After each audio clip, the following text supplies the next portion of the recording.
Dalam matematika, ada bentuk kebalikan dari bilangan berpangkat yang kita sebut sebagai logaritma. Bagaimana bentuknya dan seperti apa sifat-sifatnya, insya Allah akan kita bahas dalam video kali ini. Jadi, untuk yang penasaran, silahkan ikuti sampai habis ya.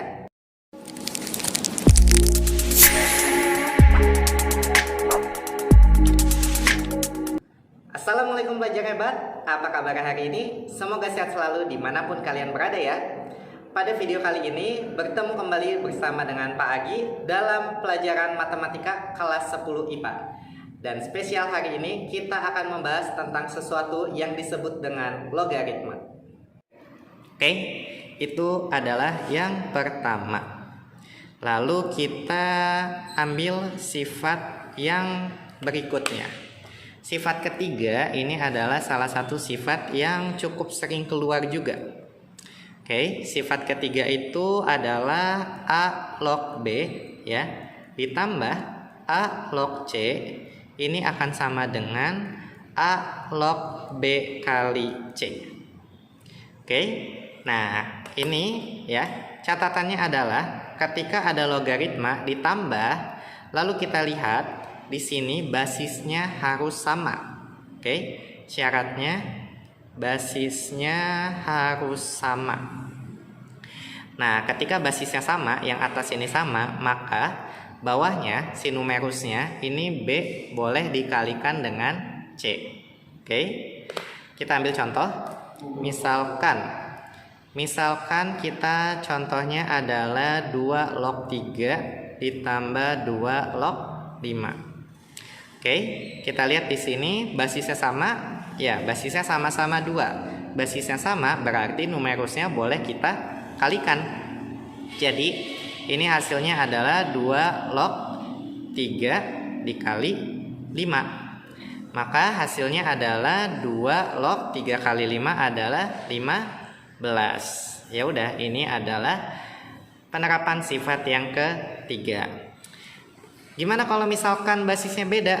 Jadi kita ketemu soal misalkan 2 log 3 ditambah 3 log 2. Nah, kita lihat ini basis yang pertama 2, basis yang kedua 3. Oke, apakah ini 3 bisa dikali 2? Ternyata kita tidak bisa mengalikannya.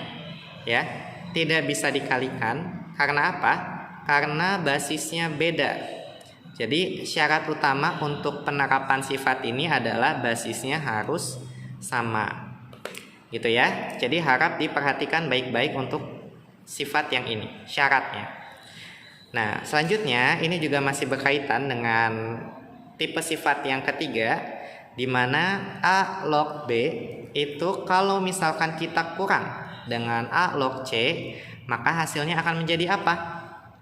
Kita lihat di sini, basisnya sama-sama A, kemudian kalau yang sifat ketiga tadi itu operasinya ditambah sehingga menjadi dikali numerusnya, maka ketika kita punya operasi pengurangan, dia akan sama dengan A log B ini dibagi dengan C. Nah, ini adalah penerapan sifat yang keempat, gitu ya.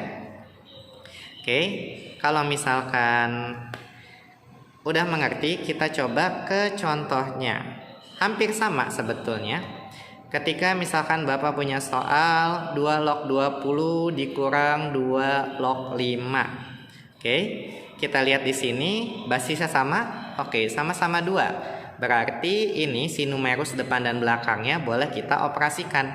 Sehingga ini menjadi 2 log 20 bagi 5. 20 bagi 5 berapa? 20 bagi 5 itu adalah 2 log 4. Oke ya. Nah, sekarang 4 ini bisa disederhanakan nggak? 4 itu bisa kita ubah jadi 2 pangkat 2. Nah, balik lagi ke sifat yang sebelumnya. Kalau misalkan basis numerus sudah sama, kita tinggal ambil pangkatnya aja. Pangkatnya adalah 2, maka hasilnya ini adalah 2. Sisanya boleh kita coret aja. Oke? Kita lanjut ke sifat yang kelima. Sifat yang kelima ini adalah ketika kita ketemu sifat perkalian. Oke, jadi sifatnya adalah A log B dikali B log C ini akan sama dengan, kalau misalkan dikali kita lihat tengahnya ya. Tengahnya ini sama atau beda? Kalau misalkan sama, ini boleh kita coret sehingga kita langsung ambil ujung-ujungnya aja. Jadi hasilnya adalah A log C gitu ya. Ini adalah penerapan sifat yang kelima. Bagaimana contohnya? Contohnya kita ambil di sini. Oke. Contohnya misalkan yang pertama, ketika kita punya 3 log 5 dikali 5 log 9. Oke. Lihat tengahnya. Tengahnya sama nggak? Tengahnya sama. Berarti ini boleh kita coret, tinggal ambil ujungnya. Ujungnya berarti depannya 3, log belakangnya adalah 9. Oke, sekarang 9-nya kita ubah. Ini kan akan sama dengan 3 log 3 pangkat 2. Sehingga kalau misalkan kayak gini, berarti kan ini boleh kita coret ya. Ini kita coret, hasilnya adalah si pangkatnya. Jadi hasilnya adalah 2. Gitu ya. Kita ambil contoh lainnya. Misalkan ketika kita punya 2 log 3 dikali 9 log 2. Nah loh, gimana kalau misalkan tengahnya ini rada beda? Sama aja, pertama kita coba ubah dulu jadi bentuk yang paling sederhana. Berarti ini akan jadi 2 log 3 dikali 9-nya ini kita ubah jadi 3 pangkat 2 log 2. Oke. Nah, sampai sini kita ambil penerapan sifat yang pangkat-pangkatan, sifat kedua tadi. Kita lihat di sini, ini kan 2 ya. 2 itu nggak ada pangkatnya, berarti ini sama aja pangkat 1. Berarti ini si 1 kita bagi dengan pangkat yang depan adalah 2. Yang depan ini nggak ada pangkat, jadi kita abaikan aja. Kalau udah berarti kita tulis biasa. Yang depan ini 2 log 3 dikali belakangnya 3 log 2. Oke. Nah sekarang kita lihat di sini. Tengahnya sama nggak? Oh tengahnya sama Pak, berarti ini kita coret. Lalu kita lihat lagi, ujung kiri dan ujung kanannya sama nggak? Oh masih sama Pak, ini ujung kirinya 2, ujung kanannya 2, berarti ini boleh kita coret lagi. Jadi hasilnya berapa? Hasilnya adalah 1/2. Ya udah kayak gitu aja. Oke.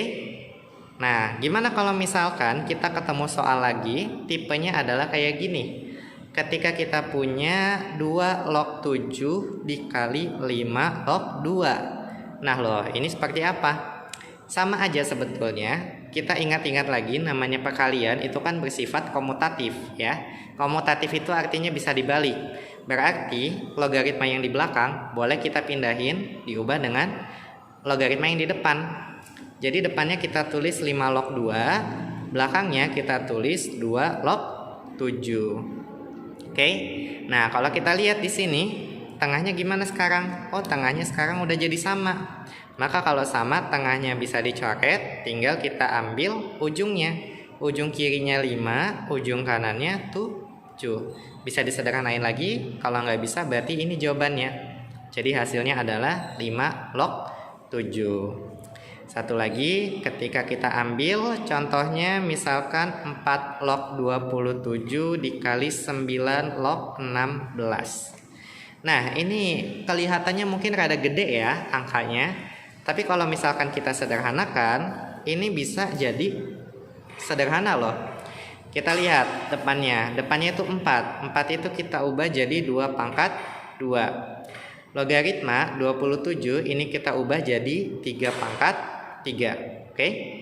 Dikali 9 kita ubah jadi 3 pangkat 2. Log 16 ini kita ubah jadi 2 pangkat 4. Jadi sebetulnya kunci dari logaritma ini adalah kita sederhanakan, kita bentuk jadi bentuk yang paling kecil gitu ya. Dan saran Bapak sih kalian hafalkan benar-benar untuk perkalian perpangkatan 2 dan 3. Karena itu adalah tipe soal yang paling sering keluar. Kalau udah, sekarang kita lihat di sini 2 pangkat 2 log 3 pangkat 3. Ini kita keluarkan dulu pangkatnya ya. Oke, pangkat belakang itu 3 per pangkat depan itu 2. Nah, kalau misalkan belakangnya ini ada pangkat juga, berarti pangkat yang ini juga kita keluarkan dulu.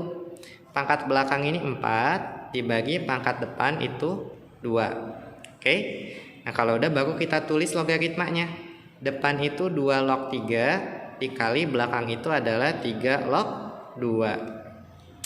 Oke, kalau udah sekarang kita lihat perhitungannya. Di sini tengahnya sama-sama 3, berarti boleh kita coret. Kirinya dan kanannya itu sama-sama 2, berarti kita coret lagi. Artinya logaritmanya kita abaikan, habis, hilang dia, tidak bersisa. Nah, sementara depannya sekarang kita lihat ini ada 3/4. Maksudnya 3/2 dikali 4/2. Nah, ini boleh kita kalikan. 3 kali 4 itu hasilnya 12 per 2 kali 2 hasilnya 4. Sekarang 12 bagi 4 itu hasilnya adalah 3. Berarti jawabannya adalah 3. Gitu. Baiklah, sekian untuk pembelajaran hari ini. Mudah-mudahan bermanfaat dan di video selanjutnya kita akan membahas tentang latihan soal logaritma. Untuk itu sampai bertemu lagi di video selanjutnya. Wassalamualaikum warahmatullahi wabarakatuh.